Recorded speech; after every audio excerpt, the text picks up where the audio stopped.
우리 할렐루야 성가대 다시 한번 박수 한번 해주세요. 아이 감사합니다.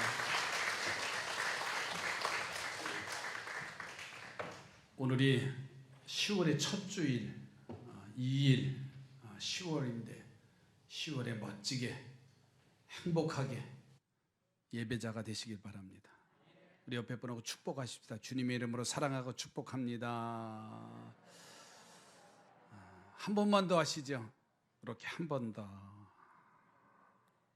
그렇죠? 한 번 더 예배의 자리, 한 번 더 기도의 자리, 한 번 더 섬김의 자리가 되면 얼마나 소중한가. 어제 어느 자매님을 뵀는데 그전서부터 알던 자매님인데 아들 어떻게 됐어요? 군대에 갔다 오셨어? 그랬더니 목사님 아니에요. 몇 살인데 24살이래요. 군대는 몇 번 갔다 왔대요. 근데 요즘 군대는 딱 이렇게 머리 깎고 이제 들어가서 그런데요. 야, 군 생활하기 싫은 사람 나가. 그러면 또 나온대요. 나 어제 그 소리 듣고 얼마나 깜짝 놀랐는지 지금 그런 시대가 돼버렸어요. 그래가지고 3번 갔다 왔대. 도저히 단체 생활을 하룻밤 지나고 나선 못하니까는 가슴 아프더라고요. 목사님 기도해 주세요 하는데 많은 걸 생각하게 되더라고요. 사람들에게는 이러한 부족한 게 너무나 많구나. 오늘 슈가성 이 여인의 이야기는 우리가 너무나 잘 아는 얘기예요. 예수님께서 우물가에 가서 물을 길러온 여인에게 물을 좀 나에게 줄 수 있느냐고 묻습니다. 그래서 이 여인은 물을 길다가 예수님에게 대화를 나누지요. 그랬더니 예수님이 뜬금없이 네 남편은 어디에 있느냐라고 물어요. 이 여인의 핸디캡이 뭐냐면 많은 남편이 거쳐갔어요. 그러니까 동네 사람들이 이 여인을 향해서 늘 손가락질을 해요. 사람이 있을 때는 물을 길러 올 수 없고 한적한 가장 뜨거운 대낮에 물을 길러 와서 예수 그리스도를 만나는 장면이에요. 그리고 대화지요. 자신의 잘못을 깨닫지 못하고 오히려 당시에 예배의 장소를 가지고 싸우는 유대인들을 보면서 그들에게 조세를 보내는 마음이 병들고 삶이 병들은 여인입니다.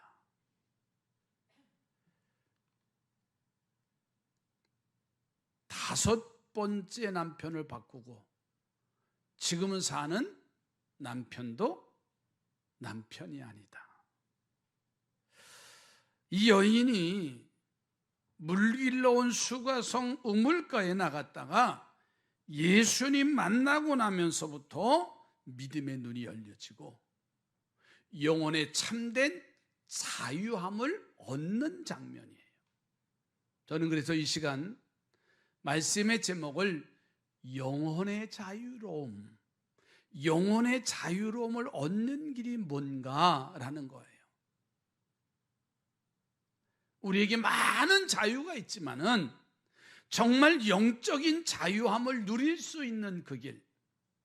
저는 그 청년이 24살, 제가 알기로는 유치부 때부터 알았던 청년이에요. 그런데 운동도 하고,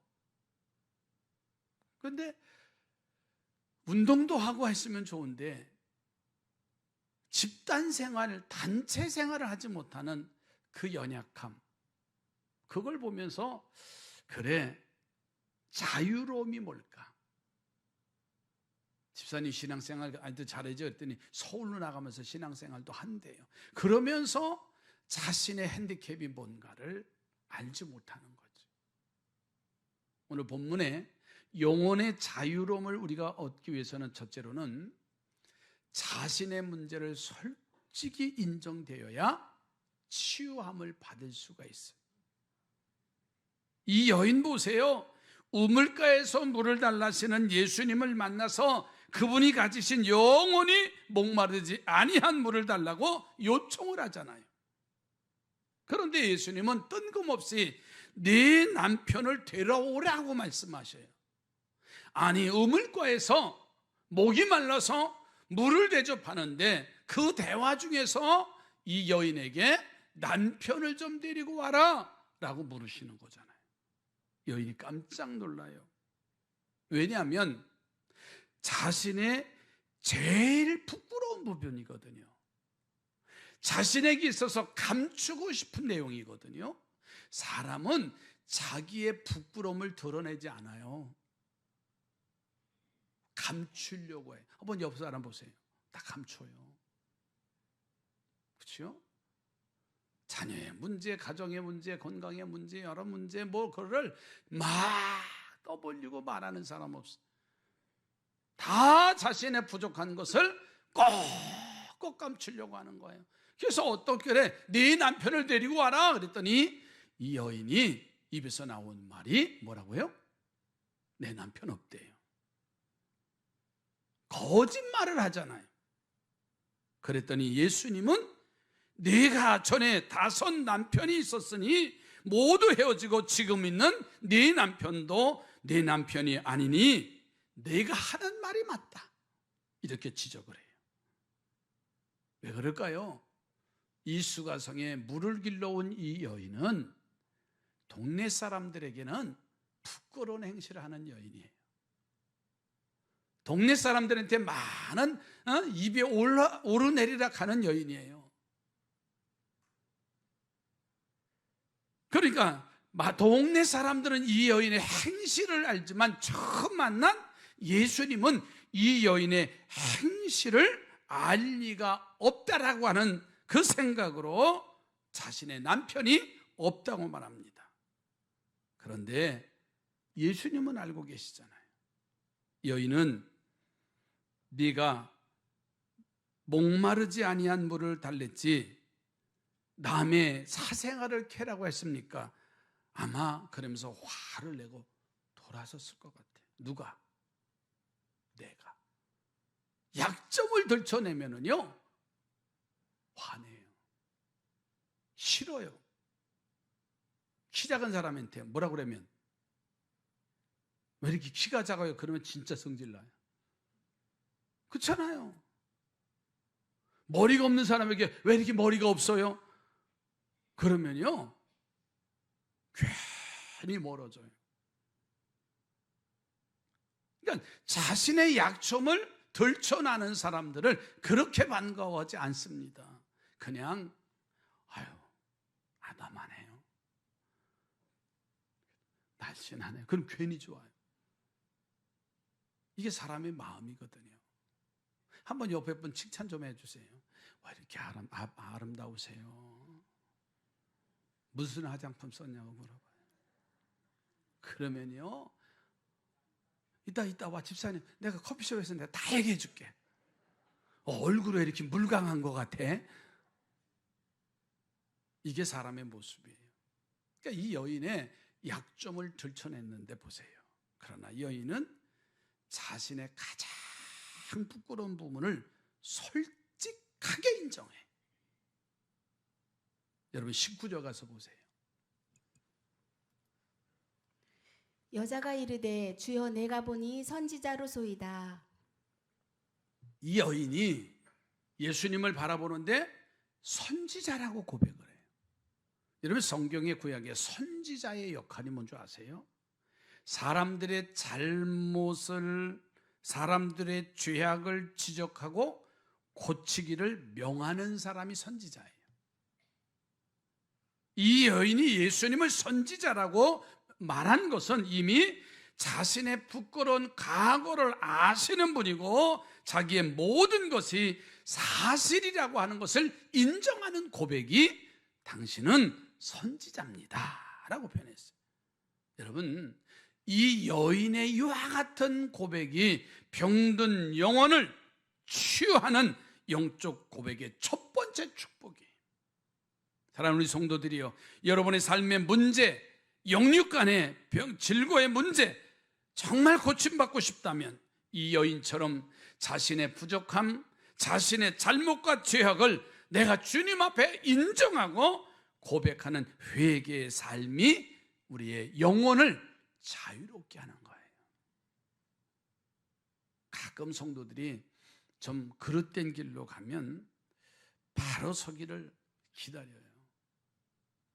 예전 같으면 제 성격이 참지 못해서 장로님 왜 안 나왔어?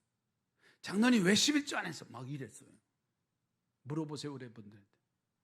지금은요, 코로나 지나고 나서는 머리가 허여져 가지고 기다려요. 권사님, 집사님 이제 고쳐지겠지. 그러다가 참다 옛날 기억나세요? 장로님들 새벽기도 안 나오면 일어나라고. 그죠? 요즘 잘 안 하잖아요. 이제 언젠가는 한번 할 거예요. 거기다 부인 권사님들 일어나라고 덩달아. 그리고 새벽기도 나오려면 앉으라고. 그러면 우리 지영이 권사님이 제일 많이 웃으시는데, 그러면 보다가 눈치 보다가 이제 앉아요. 그래서 웃으면서 하니까 좋죠. 기분 나쁘게 안보게 권사 일어나 막 지적하면은요 얼마나 어려운지 몰라요. 따라서 합시다. 좋은 말 할 때 듣자. 신앙은 좋은 말 할 때 듣는 게 은혜예요. 근데 이 여인이요, 주님을 보면서 선지자라고 말했어요. 나의 연약한 모습, 내가 깨닫지 못했던 그 모습을 보면서 나의 죄의 문제를 해결해 주시니 감사합니다. 여러분, 이 수가성 여인처럼 자신의 부끄러움을 예수님께 인정하는 지혜를 갖기를 주님의 이름으로 부탁을 드립니다. 여러분, 베드로 이야기는 우리가 너무 많이 와서 알아요. 밤새 그물을 내렸지만 고기 잡지 못했는데 예수님께서 그 피곤한 아침에 찾아오셔서 배를 빌려달라는 거예요. 그랬더니 배 위에 올르셔서 예수님께서 그 많은 무리들에게 설교를 해. 베드로는 피곤해서 잠을 이기지 못하는데 그래도 자기가 빌려준 배를 붙잡고서는 예수님 앞에서 그 말씀을 듣고 있는 거예요. 눈은 반은 감기고, 오늘 지금 이 시간도 눈을 뜨려고 그랬는데 피곤해서 안 떠지는 사람도 계세요. 괜찮아요. 그냥 한쪽만 뜨세요. 이렇게 봐도 돼요. 근데 그 말씀을 듣는 순간 마음의 변화가 시작하는 거예요. 아멘, 아멘, 아멘입니다. 눈은 감기는데 아멘입니다. 근데 예수님이 베드로야, 깊은 데로 가서 그물을 내리라는 거예요. 지난 밤에 헛수고했는데, 그런데 베드로의 마음속에는 이제는 부정적인 마음이 아니라 긍정적인 마음으로 바뀌어져서 네, 알았습니다 하고서는요, 주님이 명령대로 말씀에 의지해서 그물을 던지니까는 그물에 고기가 가득 채워졌더래요. 이럴 때는 아멘 하세요. 그래서 육지에 올라와서 주님을 뵙는데 그 마음속에 요동이 일어나는 거예요. 그는 주님 앞에 무릎을 꿇습니다. 무릎을 꿇고서는 베드로가 고백하지요. 주님, 나를 떠나주세요. 나는 죄인입니다. 이렇게 고백해. 나는 죄인입니다. 여러분, 베드로의 자신의 잘못을 바라보는 눈과 회개가 그를 갈릴리 바다에서 고기 잡는 어부에서 주님의 수제자가 되어지는, 그리고 나가서 설교를 할 때 3,000명이 회개하는 놀라운 역사가 일어나고요, 마지막 순교할 때는 십자가에 바로 죽는 거 순교당하는 것도 부끄러워서 십자가에 거꾸로 이제 매달려 순교당하는 제자가 되어져요. 여러분, 하나님이 아직도 영혼의 자유로움을 이루지 못하고 죄와 사단에 끌려다니며 종로로 타는 연약한 우리 동서들이요, 이제 영혼이 병들고 육신이 병들어 힘들어하고 낙심하고 좌절하지 않고 나는 죄인입니다 라는 고백을 통해서 영혼의 자유로움을 누리기를 주의 이름으로 축복합니다. 옆에 보고 영혼의 자유로움을 누리시기를 바랍니다.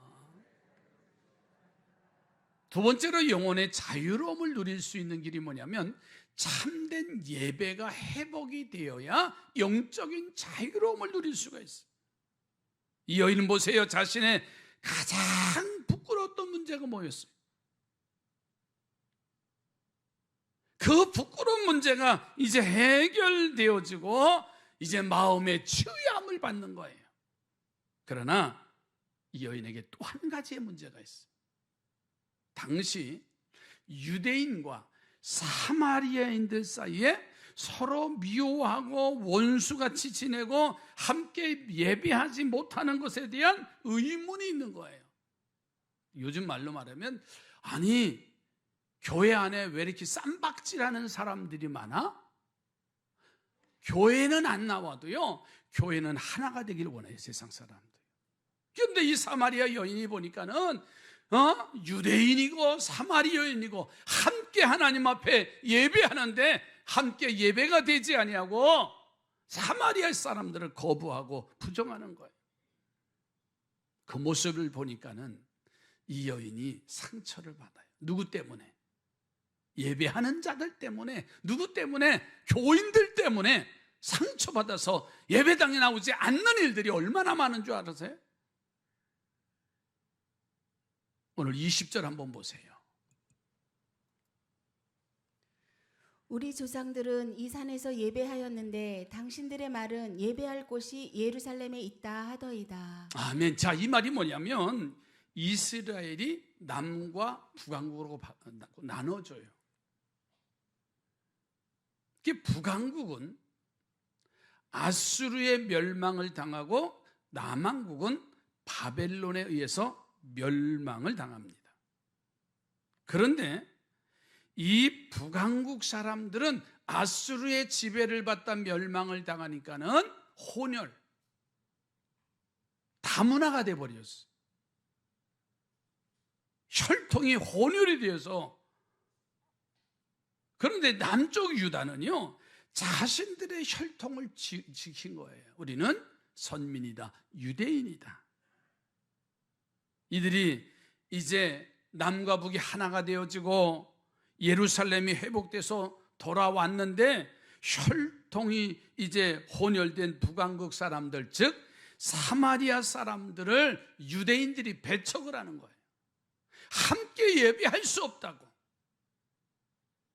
그래서 사마리아 사람들은요 예배의 장소를 그리심산이라는 곳에 예배 처소를 만들어서 예배를 드려요. 그리고 유대인들은 유독 예루살렘에서 예배를 드리는 거예요. 그러니까 서로 예배를 드리면서도 미워하고 시기하고 질투하는 거예요. 예배당 안에서는요 미워하고 시기하고 질투하는 건 사단의 마음이에요. 옆에 사람 얼굴 한번 보세요. 사랑스러워야 돼. 아멘이지요? 정말이에요. 어제 싸웠더라도 오늘 사랑스러워야 돼요. 부부도 마찬가지고 부자간에도 마찬가지고요. 어제는 왼수 같아서도요. 오늘은 하나가 돼서 정말 사랑스러워. 아멘도 안 하시는 거 봐. 그 왼수 같은. 아니에요. 바로 이 수가성 여인이 이게 고민된 거예요. 예배 드리고 싶어도 예배당 안에서 서로 시기하고 서로 질투하고 싸움이 나버리는 그것 때문에 교회를 안 나오는 거예요.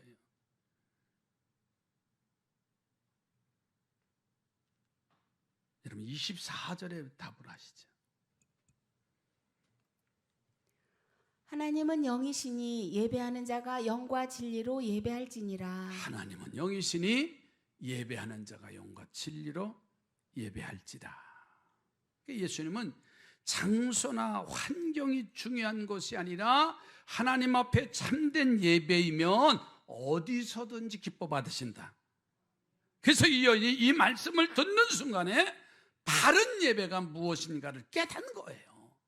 지금까지 의문이 사라지는 거예요. 아니 왜 저들은 그리심산에서 예배하고, 아니 얘들은 예루살렘에서 예배하고, 왜 교회가 바닥이 생기고 문제가 되고 분열이 생기는가, 이 사실을 아는 거예요. 어두운 마음이요 밝은 영적인 마음으로 바뀌어져요. 우리의 삶과 마음과 육체의 문제는 오늘 우리의 예배가 회복되어지면 깨끗이 해결될 줄로 믿습니다. 사람에게 보이는 예배, 형식과 외식만이 있는 예배, 마음이 떠난 예배가 아니라 내가 마음을 다하고 성품을 다하고 힘을 다해서 살아계신 하나님 앞에 예배하는, 하나님이 받으시는 예배, 그 예배가 되어지면 상한 심령이 치유되는 거예요. 영혼의 자유함을 누리게 될 줄로 믿습니다. 우리 옆에 번호 다시 축복하십시오.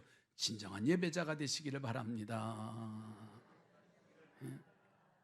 진정한 예배가 되어지면요 하나님은 들어쓰세요. 세 번째로는 참다운 신앙의 고백이 영혼의 자유함을 이룰 수가 있어요. 자, 이 수가성 여인의 보세요. 예수님 만나서 개인의 문제, 부끄러운 문제가 해결됐잖아요. 그래서 기쁨을 얻고, 기쁨이 오니까는 영혼의 자유로움을 갖고 감사하며 축복의 길을 가요. 수년 동안 의문이 됐던 예배의 문제가 이제 해결되어잖아요. 그래서 이 여인이 아주 25절 가서 보세요. 예배의 문제가, 영적인 문제가 해결되니까는 그가 고백을 합니다. 여자가 이르되 메시아 곧 그리스도라 하는 이가 오실 줄을 내가 아노니 그가 오시면 모든 것을 우리에게 알려주시리이다. 예, 그렇게 하면서 예수님이 그 말씀을 듣고, 예수님은 바로 자신이 26절에 가서 보세요. 메시아라고 말씀하셔요. 예수께서 이르시되 내게 말하는 내가 그리하시니라. 예, 여인은 즉시로 그래서 그 말을 듣고 동네에 뛰어들어가서 사람들에게 메시아임을 증거하는 거예요. 29절 가서 보세요. 내가 행한 모든 일을 내게 말한 사람을 와서 보라. 이는 그리스도가 아니냐 하니. 아멘. 와 보십시오 여러분, 그리스도 메시아가 오셨습니다. 사람이 마음으로 믿어 의에 이르고 입으로 시인하여 구원에 이른다고 로마서 10장 10절에 말씀하셨어요. 입으로 고백하는 신앙은 구원을 이루게 되어져 있어요. 이 여인 보세요. 이 신앙의 고백으로 목마르지 아니하는 삶을 살게 되잖아요.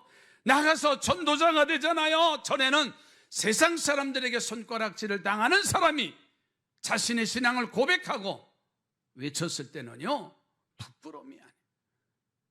영혼의 자유함을 누리면서 와서 보라, 내가 그 예수 그리스도 메시아를 만났다고 말합니다. 그분 만나면 인생의 문제가 해결됩니다. 그분 만나면 신앙의 문제가 해결됩니다.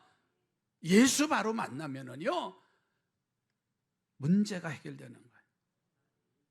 이 위대한 신앙의 고백을 오늘 이 시간 여러분의 마음에 가지셔서 날마다 우리 주님과 사람들에게 고백하셔서 영혼의 자유함을 누리시기를 주의 이름으로 축복합니다. 부족하지만 내 입에서 예수 그리스도가 나의 주님입니다 고백을 하는 거예요. 어떤 사람은 가장 미련한 사람, 내가 제대로 신앙생활도 못했는데 어떻게 전도해요? 그러니까 제대로 신앙생활 못하는 거 아시죠? 내가 기도생활도 못하니까는요, 그러니까 기도생활을 못하는 거예요. 내가 좀 못하더라도 우리 함께 예배에 참여합시다. 우리 함께 전도합시다. 우리 함께 기도생활합시다. 하다 보면 주님이 기뻐하시는 사람으로. 만약에 이 여인이 과거에 발목에 잡혀있다면요 나가 외칠 수가 없잖아요. 5 남자를 보내고도 현재 6번째 살고 있는 남자도 네 남자가 아니라고 주님이 지적하셨을 때 만족을 누리지 못했잖아요. 사람들의 시선을